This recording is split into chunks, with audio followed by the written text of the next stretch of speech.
ನಮಸ್ಕಾರ ಸ್ನೇಹಿತರೆ. ಗೃಹಲಕ್ಷ್ಮಿ ಯೋಜನೆಯಲ್ಲಿ 24ನೇ ಕಂತಿನ ಹಣ 2,000 ಆದರೂ ಬಿಡುಗಡೆ ಆಗ್ತಾ ಇದೆ. ಹೌದು, ಬಹಳಷ್ಟು ಫಲಾನುಭವಿಗಳಿಗೆ ಆಲ್ರೆಡಿ ಜಮಾ ಆಗಿದೆ. ಸೊ ನೀವು ನಂಬಲಿಲ್ಲ ಅಂದರೂ ನಂಬಲೇಬೇಕು. ಹೌದು ಸ್ನೇಹಿತರೆ, ಈಗಾಗಲೇ 24ನೇ ಕಂತಿನ ಹಣ ಅಷ್ಟಲ್ಲ, ಅದರ ಜೊತೆಗೇನೆ 25 ಅಕ್ಟೋಬರು, 26 ನವೆಂಬರ್ ತಿಂಗಳ ಹಣ, ಜೊತೆಗೆ ಡಿಸೆಂಬರ್ ತಿಂಗಳ ಹಣ, 27ನೇ ಕಂತಿನ ಹಣ.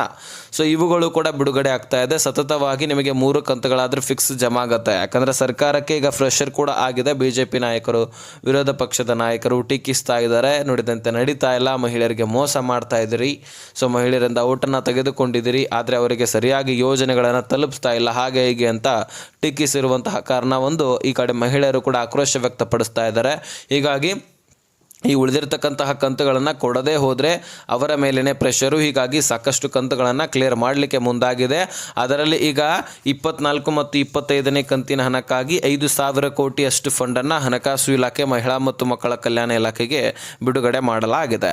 ಸೊ ಆ ದುಡ್ಡಲ್ಲಿ ಈಗಾಗಲೇ 2,500 ಕೋಟಿ ನಿಮ್ಮೆಲ್ಲರ ಖಾತೆಗಳಿಗೆ ತಲುಪ್ತಾ ಇದೆ. ಅದರಲ್ಲಿ 24ನೇ ಕಂತಿನ ಹಣ ಸರಿಸುಮಾರು 10 ರಿಂದ 12 ಲಕ್ಷ ಫಲಾನುಭವಿಗಳಿಗೆ ಆಲ್ರೆಡಿ ಜಮಾ ಆಗಿದೆ. ಇನ್ನೂ ಕೂಡ ಬಾಕಿ 1 ಕೋಟಿಗಿಂತ ಹೆಚ್ಚಿನ ಫಲಾನುಭವಿಗಳನ್ನೇ ಬಾಕಿ ಉಳಿದಿದ್ರಿ. ಅವರ ಖಾತೆಗಳಿಗೂ ಕೂಡ ದುಡ್ಡನ್ನು ಜಮೆ ಮಾಡಲಾಗುತ್ತೆ. ಯಾರು ಕೂಡ ತಲೆ ಕೆಡಿಸ್ಕೊಳ್ಳುವಂತಹ ಅವಶ್ಯಕತೆ ಇಲ್ಲ.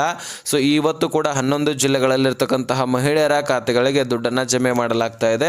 ಸೊ ಹಾಗಾದರೆ ಸ್ನೇಹಿತರೆ, ಈ 11 ಜಿಲ್ಲೆಗಳನ್ನು ನಾನು ವಿವರಿಸ್ತಾ ಹೋಗೋದಾದರೆ, ಬೆಂಗಳೂರು ನಗರ ಸೇರಿದಂತೆ ವಿಜಯನಗರ, ಧಾರವಾಡ, ಚಿತ್ರದುರ್ಗ, ತುಮಕೂರು, ಚಾಮರಾಜನಗರ, ಬೀದರ, ಕೋಲಾರ, ಹಾಗೆ ಕೊಡಗು, ಮಂಡ್ಯ, ಶಿವಮೊಗ್ಗ, ಇನ್ನು ಚಿಕ್ಕಮಗಳೂರು ಸೈಡು ಕೂಡ ದುಡ್ಡು ಜಮಾ ಆಗ್ತಾ ಇದೆ. ಉಡುಪಿ ಕಡೆನೂ ಕೂಡ ಸಾಕಷ್ಟು ಮಹಿಳೆಯರು ಬಾಕಿ ಉಳಿದಿದ್ದಾರೆ. ಅವರ ಖಾತೆಗಳಿಗೂ ಕೂಡ ದುಡ್ಡು ಜಮಾ ಆಗ್ತಾ ಇದೆ. ಒಟ್ಟಾರೆಯಾಗಿ ಈ ಬೆಂಗಳೂರು ನಗರ ಮತ್ತು ಬೆಂಗಳೂರು ಗ್ರಾಮಾಂತರದಲ್ಲಿರ್ತಕ್ಕಂತಹ ಉಳಿದಂತಹ ಫಲಾನುಭವಿಗಳಿಗೂ ಕೂಡ ದುಡ್ಡು ಜಮಾ ಆಗ್ತಾ ಇದ್ದು, ಎಲ್ಲರ ಖಾತೆಗಳಿಗೆ ದುಡ್ಡನ್ನು ಜಮೆ ಮಾಡಲಾಗುತ್ತೆ. ಯಾರೂ ಕೂಡ ಮಿಸ್ ಆಗೋದಿಲ್ಲ. ಸೊ ನಿಮ್ಮ ಡಾಕ್ಯುಮೆಂಟ್ಸ್ಗಳು ಕ್ಲಿಯರ್ ಇರಲಿಲ್ಲ ಅಂದರೆ ಮಾತ್ರ ನಿಮ್ಮ ಅಕೌಂಟ್ಗೆ ದುಡ್ಡು ಬರೋದಿಲ್ಲ. ಎಲಿಜಿಬಲ್ ಇಲ್ಲ ಅಂದರೆ ಅದು ನಿಮಗೆ ಗೊತ್ತಾಗಿರುತ್ತೆ ಎಲಿಜಿಬಿಲಿಟಿ ಯಾಕಿಲ್ಲ ಅಂತ. ಇನ್ನು ಎಲಿಜಿಬಲ್ ಇದ್ರೂ ಸಹಿತ ದುಡ್ಡು ಬರೋದೇ ಇರೋಕ್ಕೆ ಕಾರಣ ನಿಮ್ಮ ಬ್ಯಾಂಕ್ ಅಕೌಂಟ್ಗಳು ಚಾಲ್ತಿಯಲ್ಲಿರೋದಿಲ್ಲ. ನಾನು ಶಾರ್ಟ್ ಆಗಿನೇ ಹೇಳೋದು, ಯಾಕಂದರೆ ಇದರ ಬಗ್ಗೆ ನಾನು ಹಿಂದಿನ ವಿಡಿಯೋಸ್ಗಳಲ್ಲಿ ತಿಳಿಸಿದ್ದೀನಿ. ನಿಮ್ಮ ಬ್ಯಾಂಕ್ ಅಕೌಂಟ್ಗಳು ಚಾಲ್ತಿಯಲ್ಲಿ ಇರಲಿಲ್ಲ ಅಂದರೆ ಈ KYC ಮಾಡಿಸ್ಕೊಂಡು ಅದರಲ್ಲಿ ದುಡ್ಡು ಹಾಕಿ ತೆಗೆದು ಮಾಡ್ತಾ ಇರಿ. ಅಂದರೆ ಅಕೌಂಟ್ ಟ್ರಾನ್ಸಾಕ್ಷನ್ ಅನ್ನು ಮಾಡಿಸ್ತಾ ಇರಿ. ಬಹಳಷ್ಟು ಹಳ್ಳಿಯಲ್ಲಿರ್ತಕ್ಕಂತಹ ಮಹಿಳಾ ಫಲಾನುಭವಿಗಳು ಅಕೌಂಟ್ನಲ್ಲಿ ಟ್ರಾನ್ಸಾಕ್ಷನ್ನೇ ಮಾಡೋದಿಲ್ಲ. ಹೀಗಾಗಿ ಆ ಅಕೌಂಟ್ಗಳು ಡೆಡ್ ಅಕೌಂಟ್ ಅಂತ ಆಗಿರುತ್ತೆ. ಅದನ್ನು ರೀಓಪನ್ ಮಾಡಿಸ್ಕೊಳ್ಬೇಕು.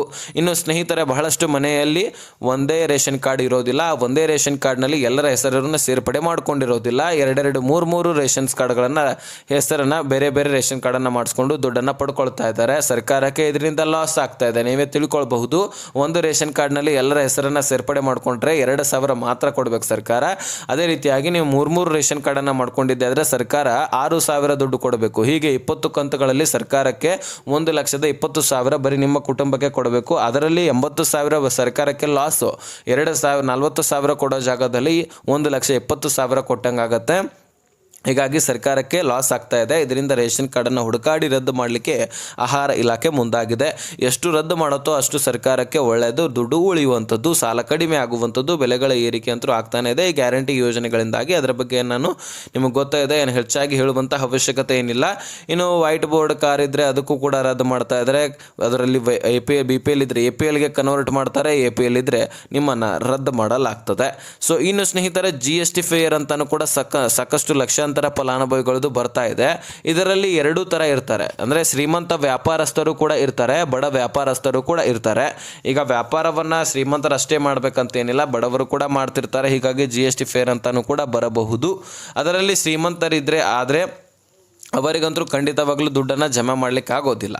ಸೊ ಇನ್ನು ಬಡವರಿದ್ದರೆ ದುಡ್ಡನ್ನು ಜಮಾ ಮಾಡ್ತಾರೆ, ಅದಕ್ಕೇನು ತೊಂದರೆ ಇಲ್ಲ. ಆದರೆ ನೀವು ಅದಕ್ಕೋಸ್ಕರ ಏನಾದರೂ ಡಾಕ್ಯುಮೆಂಟ್ ಸಬ್ಮಿಟ್ ಮಾಡಬೇಕಂತ ಕೇಳ್ಬೋದು. ಯಾವುದೇ ತೊಂದರೆ ಬೇಡ, ನೀವು ಸಬ್ಮಿಟ್ ಮಾಡೋದು ಕೂಡ ಬೇಡ. ಅದರ ಬಗ್ಗೆ ವೆರಿಫಿಕೇಷನನ್ನು ಸರ್ಕಾರವೇ ಖುದ್ದಾಗಿ ಮಾಡ್ಕೊಳ್ಳುತ್ತೆ. ಅದರಲ್ಲಿ ದೊಡ್ಡದಾಗಿರ್ತಕ್ಕಂತಹ ವ್ಯಾಪಾರವನ್ನು ಮಾಡ್ಕೊಂಡಿರ್ತಕ್ಕಂತಹ ಫಲಾನುಭವಿಗಳ ರೇಷನ್ಸ್ ಕಾರ್ಡ್ಗಳು ರದ್ದಾಗುತ್ತೆ.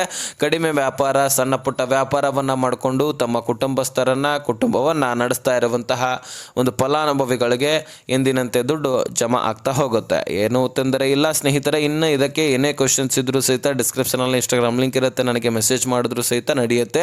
ನಾನು ಖಂಡಿತವಾಗ್ಲೂ ನಿಮಗೆ ರಿಪ್ಲೈ ಕೊಡ್ತೀನಿ. ಅದೇನು ಕ್ವಶನ್ ಇದೆ ಅದಕ್ಕೆ ನಾನು ಉತ್ತರ ಕೊಡ್ತೀನಿ. ಇನ್ನು ಬೇರೆ ಬೇರೆ ಸ್ಕೀಮ್ಸ್ಗಳ ಬಗ್ಗೆನೂ ಕೂಡ ನಿಮಗೆ ಮಾಹಿತಿ ಬೇಕಾಗಿದ್ರೂ ಸಹಿತ ಮೆಸೇಜ್ ಮಾಡಿ. ಇನ್ನು ಸಾಕಷ್ಟು ನಿಮಗೆ ರೂಲ್ಸ್ಗಳಿದ್ದಾವೆ. ಅದೇ ರೀತಿಯಾಗಿ ಈಗ 3 ಹೆಕ್ಟರ್ಗಿಂತ ಹೆಚ್ಚಿನ ಭೂಮಿಗಳಿದ್ದರೆ ದೊಡ್ಡ ದೊಡ್ಡ ಮನೆಗಳನ್ನು ಕಟ್ಸ್ಕೊಂಡಿರ್ತಾರೆ, ಬಾಡಿಗೆ ಮನೆಗಳನ್ನು ಕಟ್ಟಿಸಿ ಕೊಟ್ಟಿರ್ತಾರೆ.